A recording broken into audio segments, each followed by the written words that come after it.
بھئی قرآن کو آنکھوں پہ رکھنا یا بوسہ دینا حدیث میں ثابت نہیں ہے، نہ حضور نے کبھی آنکھوں پہ رکھا نہ کبھی بوسہ دیا۔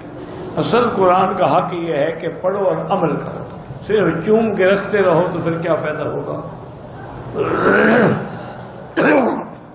اسی لیے کسی شاعر نے لکھا تھا قرآن کی فریاد کے نام سے، جیسے قرآن میں بھی ہے،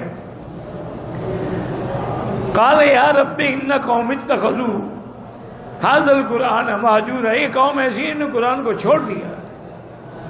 اس نے شعر میں کہا کہ قرآن نے فریاد کی کہ یا اللہ میں تاکوں میں سجایا جاتا ہوں اور دھو دھو کے پلایا جاتا ہوں، لیکن عمل مجھ پہ کوئی نہیں کرتا۔ غلافوں پہ لپیٹ کے اوپر رکھ دیتے ہیں اور جب اٹھائیں گے تو آنکھوں پہ لگا رہے ہیں، سینے پہ لگا رہے ہیں، سے اندر قرآن ہو یا نہ ہو، ایمان ہو یا نہ ہو۔